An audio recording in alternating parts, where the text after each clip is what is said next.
lọ sẹ́. Mi lè lọ. Ẹ má worry mi lọ, mo wà pẹ̀lú yín bíbá ẹ. Ẹ má wọlé ayé. Kò sẹ́ni tí tó máa ṣe yín. Mo lọ gbẹ́sọ̀ fún kọ́sítọ́mà ni o, èlò ló fún mi. Àǹtí. Àǹtí ẹjọ́. Àǹtí ẹ mọ̀ lọ. Àǹtí yẹ ẹjọ́. Àǹtí. Tó bá tẹ fẹ́ kẹsẹ̀ mi kó jọ̀rọ̀ kó jẹ́ wà láìfù.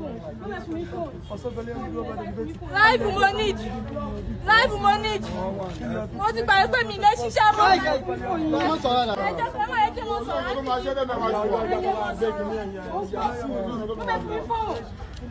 Àǹtí yóò gbọ́dọ̀ lọ. Ọ̀nà mọ́nà tán, mo lọ gbàṣọ fún kọ́sítọ́mà mi ni o. So bẹ́ẹ̀ ṣe ń bọ̀ wá ní ilé ìṣẹ̀lẹ̀. Máa bọ̀.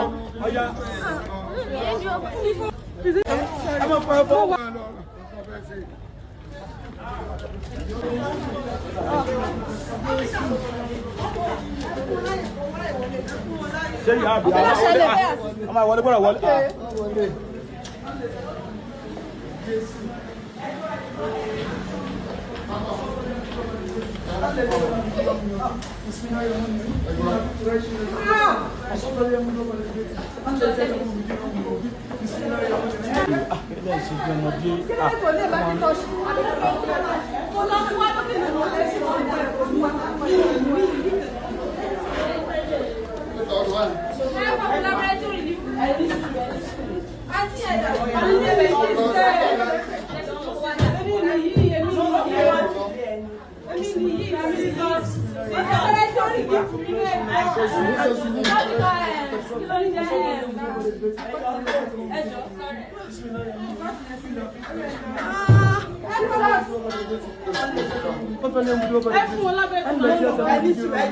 بسم الله الرحمن الرحيم إلا في قريش لكم تشفون وصوف اليوم بدو بدو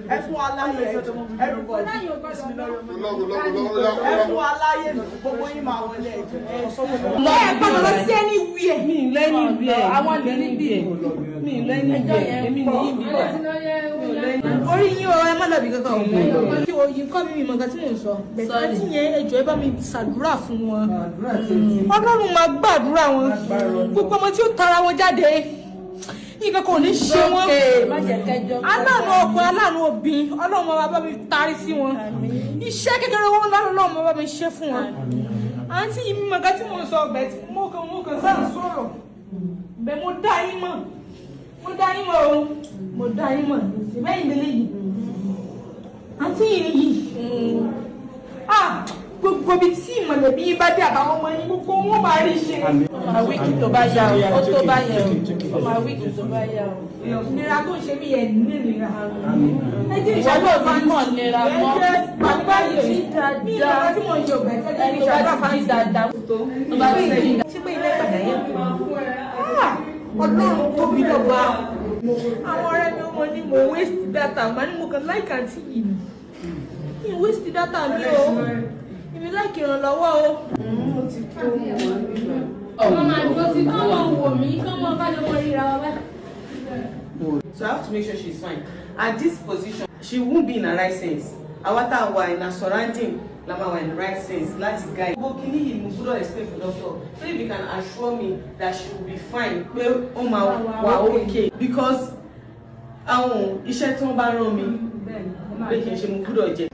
Hello everyone, thank you so much for your kind heart. Our patient was transferred to an orthopedic specialist hospital yesterday where we made an initial deposit. Some treatments have already been carried out.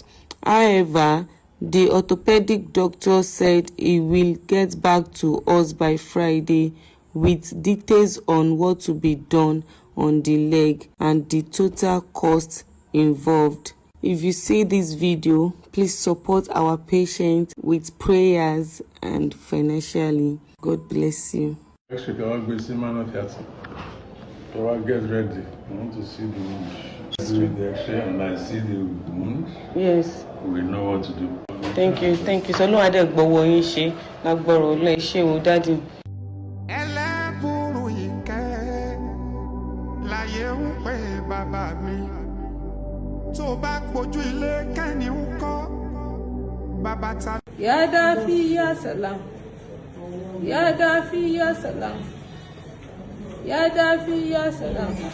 Gbogbo ipá, gbogbo agbára, ọ̀rọ̀ gbọ́dọ̀ yẹn àṣírí ọ̀run pẹ̀lú ayé. Kó má má ṣàfiwé rẹ̀ o, ìgbà o, ìwọ lọ̀rọ̀ ńlá tó fọ̀rọ̀ dáyé ọ̀run. Èmi inú rẹ̀ lómi sàmọ̀ tó dé ènìyàn. Àṣẹ̀dá ọ̀wàlú ọ̀run òtótó. Máa gbọ́ná ayé akọjá, ọ̀run wá kọjá lọ. Ìwọ ni dókítà òdi ọ̀run wá bá mi ṣiṣẹ́ náà láti gbé. Ọlọ́run dákọ̀ Ọlọ́run mo bì ọ́ ni o. Mo fi Morufa ọmọ Sáúdà mo fi lé ọ lọ́wọ́. Ọlọ́run bá mi pẹ̀lú ẹ̀, bá mi dúró tì í. Níbi tó fẹ́ gbé lọ tó ti fẹ́ lọ ṣiṣẹ́ náà fún Ọlọ́run bá mi darapọ̀ mọ́. Gbogbo àwọn tí ó ṣiṣẹ́ ń bẹ̀ náà mọ̀jẹ̀ kan fara gbọ́ fà. Wọ́n lábì hákì láhìláhìlá ńlá ògèrè mọ̀gúdù bíi alẹ́ ìwàlà dọ́ọ̀lì náà há mi. Kó tá a bá bára wa ká sàmọ̀ dúpẹ́. Oní gbogbo kó tá a bá wà oní àyè ọ̀pẹ́. Mo yọ sílẹ̀. Mo dúpẹ́ lórí Morufa. Mo dúpẹ́ oore tó ṣe fún mi. Mo dúpẹ́. Mo gbà. Ó tọ́ sí mi náà ló ṣe fún mi. Mo dúpẹ́. Mo dúpẹ́ pé o jẹ́ kẹ́mi ẹ̀ wà láàyè. Mo dúpẹ́ pé òjò kó dòkú. Mo dúpẹ́ pé màá sì mọ rí Morufa. Mo dúpẹ́ lórí ayé, mo dúpẹ́ lórí o tó ṣe fún mi o. Ànábì Muhammad sallallahu alaihi wasallam. Mo dúpẹ́ o. Tẹ́lẹ̀ pé o bá ti kú láti jẹjọ́. Mi ní nǹkan tí mo fẹ́ ṣe. Òdì kan wá wọ́ kí mi pé Morufa kú. Òdì kan wá wọ́ kí mi pé mi Morufa ti lọ. Pé mi ò rí Morufa mọ́. Ọlọ́run mo dúpẹ́ lọ́wọ́ rẹ o. Àbí ọpẹ́ ó yọ sílẹ̀. Wọ́n wá fẹ́ gbé lọ sí tíátà. Ọlọ́run bá mi pẹ̀lú ẹ̀. Ayọ̀ tán máa gbé lọ, àyè tán máa gbé lọ náà máa gbé jáde. Ọlọ́run àgbọ̀ wọn ṣiṣẹ́. Lórúkọ Jésù kò ní yíwọ́. Tí ẹ ò ní gbòdì. Lórúkọ Jésù àrídùnnú ló máa jẹ́. Ó máa rí àwọn ọmọ ẹ̀ láyọ̀ àtàlàfẹ́. Ó dẹ̀ máa rí ó máa rí ọkọ ẹ̀ láyọ̀ àtàlàfẹ́. Ẹni tó ń ràn lọ́wọ́ náà, Ọlọ́run àtúbọ̀ ràn lọ́wọ́. Ọlọ́run àtúbọ̀ gbé lórí kò ní ṣiṣẹ́ ṣe. Ọlọ́run wà pẹ̀lú ẹ̀. Àwọn dókítà tó fẹ́ ṣiṣẹ́ Ọlọ́run àgbọ̀ wọn ṣiṣẹ́. Àwa nọ́ọ̀sì náà tá a máa tọ́jú ẹ̀ Ọlọ́run wà pẹ̀lú. Ẹlẹ́bùrú ìkẹ́ láyé ń pè bàbá mi. Tó bá gbójú ilé kẹ́ni ń kọ́ bàbá ta ló. Ètò àbẹ̀lẹ̀ ọ̀rọ̀ ẹ̀ kó sá fún ọ. Ètò ẹ̀sẹ̀ tí ó sá fún ọ.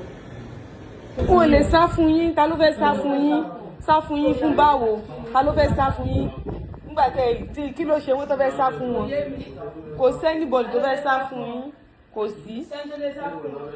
Hello everyone, our patient's surgery has been successfully done and her left leg has been amputated. Thank you everyone for your support so far. Moving forward, she will remain in the hospital for about 3 weeks to recover. I will return with an update when she is discharged. Thank you everyone. God bless you. Ẹlẹ́bùrú ìkẹ́ láyé ń pè bàbá mi. Tó bá gbójú ilé kẹ́ni ń kọ́ bàbá ta ló lè mọ̀ sí. Jehovah overdo Ọlọ́run aláṣejù ọba ńlá. Ọlọ́run dúpẹ́ fún yín o. Ọlọ́run yàwá ìjọ lánàá mo fi dúpẹ́ fún yín o. Mo fi dúpẹ́ fún yín o. Aláàánú alárànṣe kò ní wọ́n ẹ̀yìn náà o. Kò ní wọ́n ẹ̀yìn náà o. Kò ní wọ́n ẹ̀yìn náà o. Ẹ̀yin náà ní ṣìrìn o. Ohun tẹ́jẹ̀ tẹ́ẹ̀mù olè wá ká ẹ̀fín pàdé tí ó jẹ yín. Ìtẹ́jẹ̀ tẹ́ẹ̀mù olè wá ká ẹ̀fín pàdé tí ó jẹ yín o. Ẹ̀ní jẹ sọ́wọ́ òdì o. Ẹ̀ní ṣìrìn o. Ẹ̀ní kàgbákò o. Ẹ̀ní kó sọ́wọ́ ayé o. Ìrìnàjò yín kò ní dojú rú o. Ẹ ṣé mo dúpẹ́ mo mọ̀ lóore o. Mo dúpẹ́ fún yín o. Mo fọ Ọlọ́run Ànábì Muhammad sallallahu alaihi wasallam. Mo fi dúpẹ́ fún yín. Mo fi dúpẹ́ fún yín o. Ẹ̀yin tẹ́ jẹ́ Kírísítẹ́nì náà tẹ́ bá mi dá sí. Mo dúpẹ́ fún yín o. Mo dúpẹ́ fún yín o. Ọlọ́run bá mi wà pẹ̀lú yín o. Ọlọ́run bá mi dúró tì yín o. Ọlọ́run bá mi ṣamọ̀nà yín o. Irinṣẹ́ yín ò ní dojú ìjà kọ yín o. A dúpẹ́ lọ́wọ́ àwọn dókítà A dúpẹ́ lọ́wọ́ àwọn dókítà. Mo dúpẹ́ lọ́wọ́ àwọn nọ́ọ̀sì.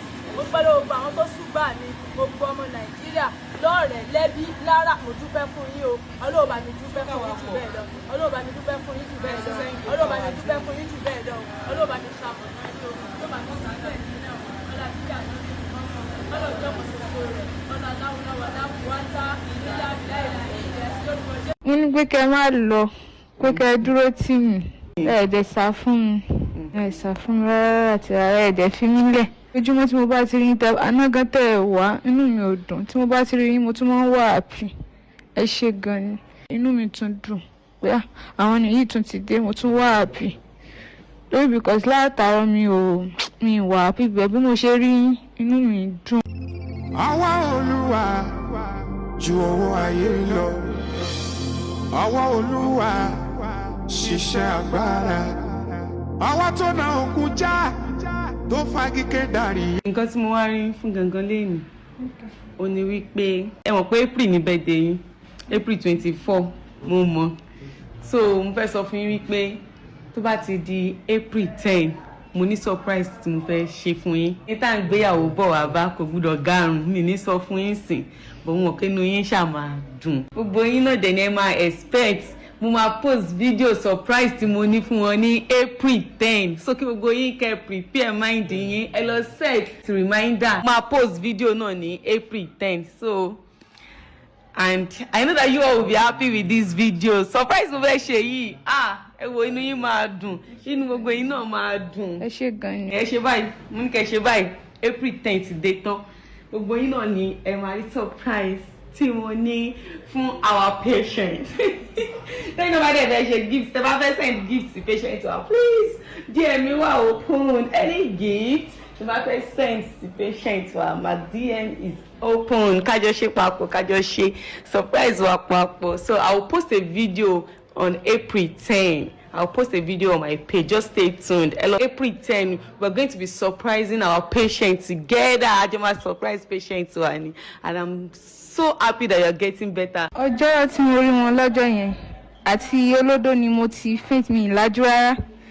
Ìgbà tí mo lajú sí, òun ni mo rí akọ̀yìn sí wọn. Ẹnìkan gbé flat dání.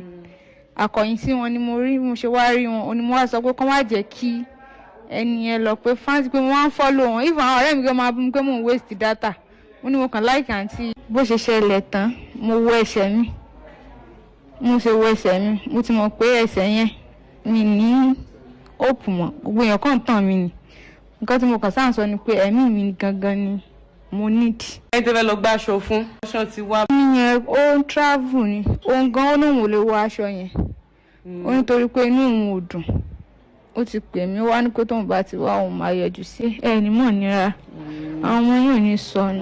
Agore next let the tremble let my rock be lifted I will ẹni lágbára táyé kan ò lè wá rí ògo ni fọ́ọ̀kọ rẹ̀ lókè ọ̀run adániwáyé ẹni tó bá lóun tó ikú ti pa náà àfọlọ́run tí ayé òṣòlúwa lórí ilẹ̀ ayé. 1 2 3 alájú. ẹlẹ́bùrú ìkẹ́ láyé ń pè bàbá mi tó bá pojú ilé kẹ́ni ń kọ́ bàbá ta ló lè mú ọ sí Jehovah overdo. This is a sum of 2 million naira for you. Kí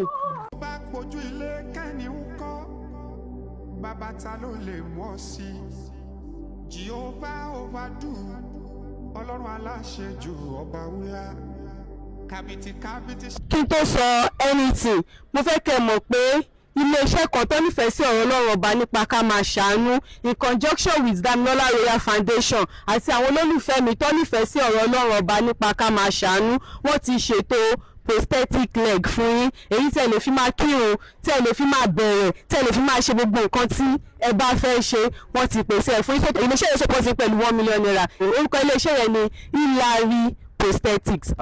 Orúkọ tèmi ni Dr. Demola Harimoro and I'm from Hinari Care Prosthetics. and we are here to support her for the journey of the prosthetic limbs. Jọ́kìnní àná sọ fún mi wípé ẹ fẹ́ ra industrial sewing machine ṣùgbọ́n kò sí agbára tẹ́ máa fi ra industrial sewing machine. Mo wá fẹ́ kó yé ilé mi wípé industrial sewing machine nìkan kọ́ ni ó wà níbí báyìí mi. Industrial whipping machine and industrial stoning machine. Kò tún tọ́ síbẹ̀ náà mo bá ń ra generator tẹ́ máa fi máa ṣiṣẹ́ láti iléeṣẹ́ ESA store deals. Wọ́n ní kí n kó àwọn ranek fún yín. Omoti fabrics and more. Wọ́n ní kí n fún yín ní lace àti damask gèlè. Ẹ̀rí iléeṣẹ́ Tima Center and Tima Studio. Àwọn náà wà ní ibi báyìí mi láti present àwọn kankan fún yín. Ẹ káàsán everybody. So in conjunction with Tima Center àti Tima Studio, ẹ máa wá sí studio wa, ẹ máa wá ya picture. Kò tọ́ síbẹ̀ o, makeup tẹ́ fi máa ṣe birthday shoot yín, a máa cater fún photographer tó máa yà yín, a máa cater fún aṣọ tẹ́ máa wọ̀ níjọ́ yẹn gangan, a máa cater fún adẹ̀ ní àwọn perfume lóríṣiríṣi, customize wọn torúkọ yín wà níbẹ̀. Customize perfume nìyí láti iléeṣẹ́ Tima Center tó fẹ́ gbé fún orúkọ yín gangan òun ló wà níbẹ̀. Iléeṣẹ́ Lalo Properties and Home àwọn náà wà bíbá ilé ní láti present ilẹ̀ fún yín. To be sincere, we are not here for business as usual. We are here for humanity, we are here for compassion, and then we are here for hope.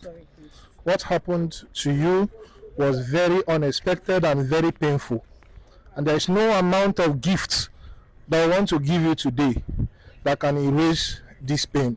All right, and that's why we are here to let you know that you are not alone at all. Sister Morufa, you are not alone, right? So on behalf of Lamidi Global Homes Limited, we present one plot of land to you. One plot of land, all right? It's a 500 square meter land in one of our newest estates, Express View Gardens Estate at Moniya Isen Express Road. All right, this is the document of the land, and we hope that it will be a symbol of new beginning for you. All right, the Lord will strengthen you. Iléeṣẹ́ Creamy Crumbles àwọn náà wá láti Èkó, àwọn náà wà níbí báyìí lónìí láti wá present cake for yín, and it is a custom cake. She is one of the best baker in the city of Lagos, in the city of Ibadan, everywhere in Nigeria. She is #1. In Africa, she is #1. Happy birthday in advance to a survivor. May God grant you good health and all that, ma'am. Nǹkan tó tún máa mú extra money fún yín, tó tún máa easy láti máa wá sí hospital fún treatment yín, láti máa lọ bá yín deliver gbogbo nǹkan tí ẹ bá fẹ́ deliver tó jẹ́ aṣọ. Ní orúkọ àwọn olólùfẹ́ mi tó nífẹ̀ẹ́ sí ọ̀rọ̀ Ọlọ́run ọba nípa ká máa ṣàánú àti foundation mi Damilola Royal Foundation pẹ̀lú ìkan nínú àwọn olólùfẹ́ mi tó jẹ́ èèyàn dáadáa. He is one of the best dealer in Lagos State, in Ibadan and all over. FC Autos ní orúkọ wọn. Wọ́n máa ń ta mọ́tò gidi. Tí bá ti ṣe ojú yín sìn gbogbo nǹkan tẹ́ bá ti rí níbí ìbà ilé mi ẹ̀yin lẹ́yìn. On the count of 1, 2, 3 ẹ lajú.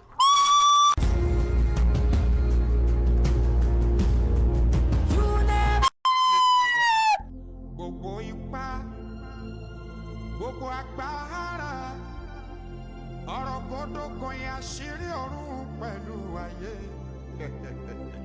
kó má má ṣàfiwé rẹ̀ o ìgbà o ìwọ lọ̀rọ̀ ńlá tó fọ̀rọ̀ dáyé ọ̀run èmi inú rẹ̀ ló mi sàmọ̀.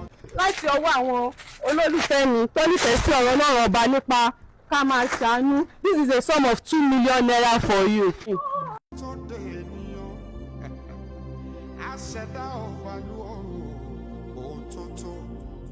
Generator yín ni industrial sewing machine, stoning machine àti whipping machine yẹn dọ́nù nìyí. Then this is your land. Ìwé lẹ́yìn ní látò ní lẹ́yìn lẹ́yìn mọ́tò yìí.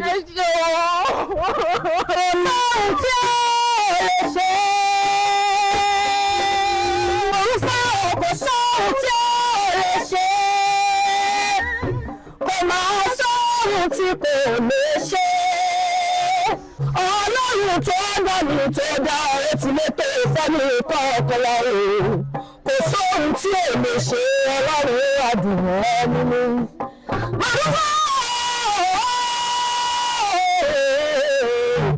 Àbùká àdé Ìbàdàn ní orí ọ̀yọ́ máa jòrò sùn ọmọ àgbọ̀ sásá ogun tí òun ní sá ọmọ àgbọ̀ yàyà mọ́mọ́ ẹ̀yà òkè bínú tí ipò tá tí ìbàṣàbàrí gbósùn ti bàbá yìí ti ń gbólógun olóòfin mi ò lè sọgbọ́n lọ́yọ̀ òkè mi yóò máa rí kéyọ̀ gbọ́gbọ́n òjò láàárọ̀ mi rẹ̀ ní láàárọ̀ mi ìbàdàn ìlú òjò ìlú àjàyí ìlú ìbíkúnlé ìlú ògúnmọ́lá ní ìhòòhò olóògbé kẹ̀rí lójú ogun kò sóhun tí ò lè ṣe. Ṣọlọ́run wà ṣọlọ́run bẹ̀ dámi lóhùn ṣọlọ́run wà kò wáyé ṣọlọ́run bẹ̀ ṣọlọ́run wà kò wáyé ṣọlọ́run bẹ̀.